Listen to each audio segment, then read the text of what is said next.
두려워 말라 너와 함께 하시니 놀라지 말라 나는 내 하나님 됨이니 무서워 말라 내가 널 도와주리니 너는 마음에 염려치 말라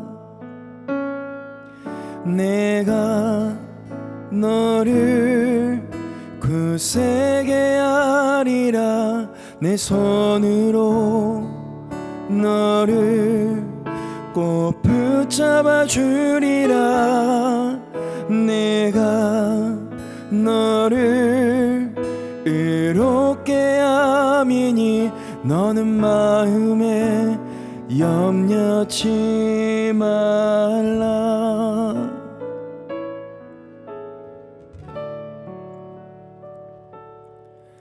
두려워 말라 너와 함께 함이니 놀라지 말라 나는 내 하나님 됨이니 무서워 말라 내가 널 도와주리니 너는 마음에 염려치 말라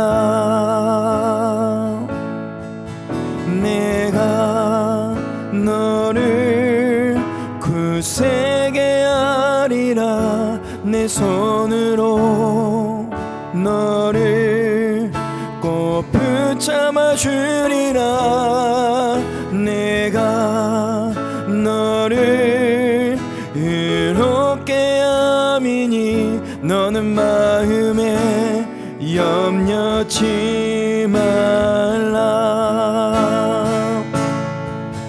나는 너의 하나님이라 하늘을 지은 창조주라 땅의 소산을 베푸는 자 나는 여호와니라 나로 의로 부름 받은 자 나의 찬송을 부르는 자 너는 두려워 말라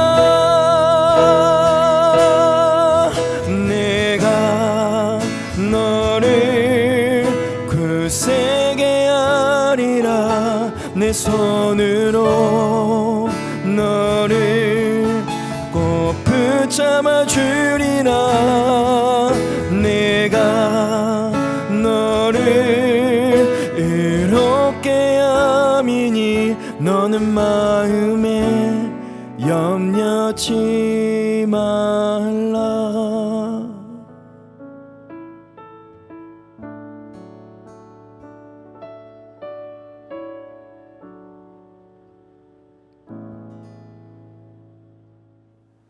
홍익 가정예배에 나오신 모든 분들을 주님의 이름으로 환영하고 축복합니다. 이 예배 가운데 하나님의 은혜가 가득 넘치기를 소망하고요.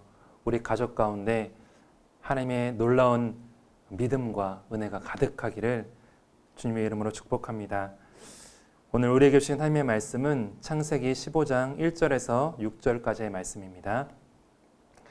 이후에 여호와의 말씀이 환상 중에 아브라함에게 임하여 이르시되 아브라함아 두려워하지 말라 나는 내 방패요 너의 지극히 큰 상급이니라 아브라함 이르되 주 여호와여 무엇을 내게 주시려 하나이까 나는 자식이 없사오니 나의 상속자는 이 다메섹 사람 엘리에셀이니이다 아브라함이 또 이르되 주께서 내게 씨를 주지 아니하셨으니 내 집에서 길린 자가 내 상속자가 될 것이니이다 여호와의 말씀이 그에게 임하여 이르시되 그 사람이 내 상속자가 아니라 내 몸에서 날 자가 내 상속자가 되리라 하시고 그를 이끌고 밖으로 나가 이르시되 하늘을 우러러 무뼈를 셀 수 있나 보라 또 그에게 이르시되 내 자손이 이와 같으리라 아브라함이 여호와를 믿으니 여호와께서 이를 그의 의로 여기시고 아멘.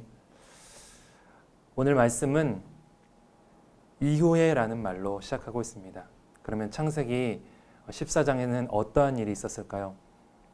아브라함이 그돌라오메를 하나님의 은혜로 승리하고 돌아오는 길에 11조를 멜기세덱에게 바치게 됩니다. 그리고 나머지 모든 전리품도 실 한 오라기도 가지지 않겠다라고 고백을 하게 되죠. 그런데 그 이후에 아브라함에게 두려움이 찾아오게 되었습니다. 왜 그랬을까요? 아브라함에게는 현실적인 문제가 있었습니다. 그것은 이제 그돌라오멜이 보복하여서 다시 전쟁을 일으킬 것이 두려웠던 것이죠. 또한 아브라함은 자신의 것을 다 드렸기 때문에 아무것도 가진 것이 없었습니다. 또한 아브라함에게 있었던 그 하나님의 약속이었던 아들을 주시겠다라고 약속하셨던, 자손을 주시겠다라고 약속했던 그 약속이 성취되지 않고 있었던 것이죠. 그런데 하나님은 아브라함에게 찾아오셔서 말씀하시는데요. 아브라함아, 두려워하지 말라, 이렇게 말씀합니다. 그리고 아브라함이 두려워하지 말아야 할 두 가지 이유를 말씀하는데요. 첫 번째로는 내가 너의 방패가 되겠다라고 말씀합니다.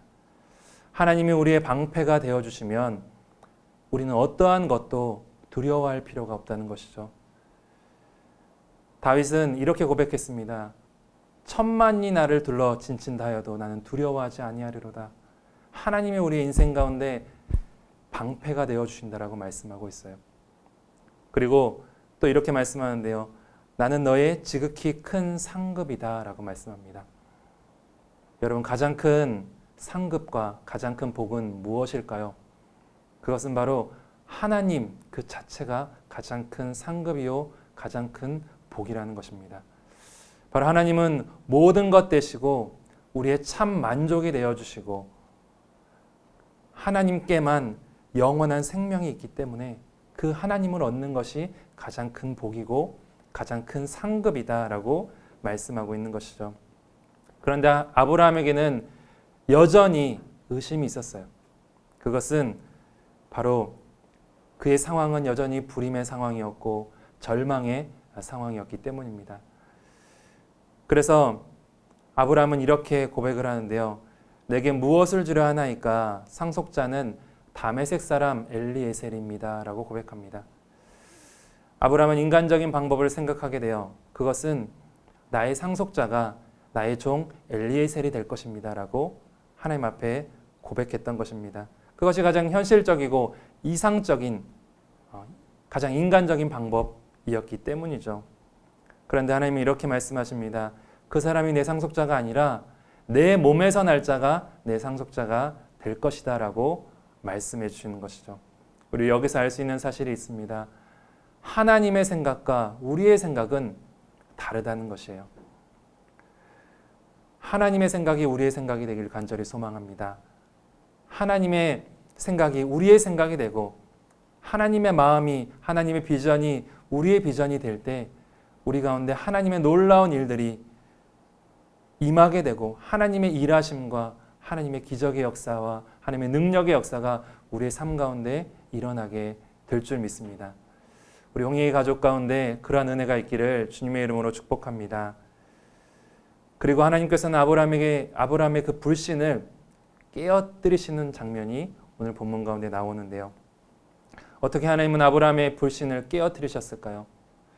첫째로는 하나님의 말씀이 임했다라는 것이에요. 바로 우리 안에 하나님의 말씀이 임할 때 우리의 불신이 깨어진다라는 것입니다. 믿음은 내가 믿으려고 해서 믿어지는 것이 아니라 하나님의 말씀이 내 삶 가운데 임하게 될 때 우리 가운데 믿음이 부어지는 것이죠. 저와 여러분이 또 우리 홍익의 모든 가족이 이 가정 예배를 통하여 하나님의 말씀이 임하기를 소망합니다. 그래서 우리의 불신이 깨어지기를 간절히 소망합니다. 두 번째로는 주님을 바라보아야 된다는 것이죠. 하나님은 아브라함에게 이렇게 말씀합니다. 뭇별들을 바라보아라 말씀하고 계십니다. 아브라함이 그 뭇별들을 바라볼 때 하나님께서 이렇게 말씀하세요. 너의 자손이 이와 같을 것이다 말씀합니다. 그리고 아브라함이 여호와를 믿음에 여호와께서 이를 그의 의로 여기셨다라고 말씀합니다. 우리에게 시선을 두는 것이 아니라 상황과 환경 가운데 시선을 두는 것이 아니라 여호와 하나님, 전능하신 하나님, 천지를 만드시고 신실하신 하나님, 끝까지 우리를 붙드시는 그 하나님을 바라보고 그 하나님께 집중할 때 우리 가운데 믿음이 생기게 되는 것이죠. 그래서 히브리서 12장 2절은 이런 말씀이 있습니다. 믿음의 주여 또 온전하게 하시는 예수님을 바라보라. 우리 가운데, 우리 가정 가운데 그 예수님을 더 온전히 바라보길 소망합니다. 십자가에서 우리를 끝까지 사랑하시고 우리의 모든 것을 내어주신 그 주님을 바라볼 때 우리는 주님의 마음과 생각으로 온전한 신뢰와 믿음으로 하나님 앞에 나아가게 될 줄 믿습니다. 저와 여러분이 우리 홍익의 모든 가족이 그러한 믿음으로 승리하는 복된 가정 되기를 주님의 이름으로 축복합니다. 두 가지 질문을 가족들과 함께 나누도록 하겠는데요. 첫째로 여러 가지 상황과 문제들로 두려움이 생겼을 때 우리는 어떻게 해야 할까요? 두 번째 질문입니다. 코로나 시대 속에서 믿음으로 살아가기 위해 우리는 어떻게 나아가야 할까요? 주기도문 하심으로 우리 홍익 가정 예배를 마치도록 하겠습니다.